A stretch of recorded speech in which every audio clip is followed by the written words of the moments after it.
মাফ করতে চেপে ধরবে না ধরবে, আর যেই বলবে দেখবি আপনি যদি বলেন সারা গায়ে হাত দিয়ে যায় সারা চোখ নীল হয়ে যাবে। কথা বলে না গরমে গরম কাটা দেওয়া। হাদিস বলছি, হাদিস রাসূল বলে যাচ্ছে যারা ফজরের নামাজ পড়ে না, বিশেষ করে ফজরের নামাজ পড়ে না, শয়তান ওদের কানে মুতে দেয়। এটা যদি হাদিসে না থাকে আমার কুমিরিটা ধরে আসে, যদি হাদিস রাসূল বলে যারা ফজরের নামাজ ছেড়ে দেয় শয়তান ওদের কানে মুতে দেয়।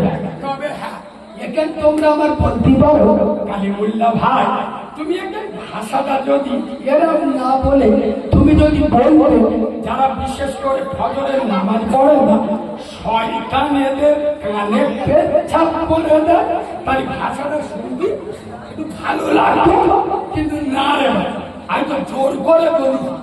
কেন বলুন তো? আগে যে ঘুমোয় তার জাগানো যায়, যে জেগে ঘুমোয় চাচা কি কথা শুনে জাগানো যায় না, জাগানো যায় না। ওর পথে কাপান কল হাতিয়ে ফেলে সারা ঠিক উঠবে। এ ঠিক বলছি না ভুল বলছি? আমি যদি বলি যারা ফজরের নামাজ পড়ে না শয়তান ওদের কানে পেচ্ছাপ করে দেয় এবং এই মালগুলো কানে ঢুকবে। এরা বলবে ও তো আমাদের ইমাম সাহেব প্রতিদিন বলতো।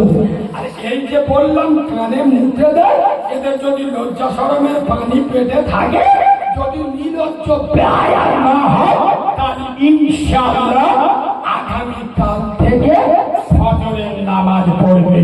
আল্লাহ আমাদের নামাজি পড়ে যেন কবরে নেয়। বলো আল্লাহ বাবাজি, এই হকের অভাব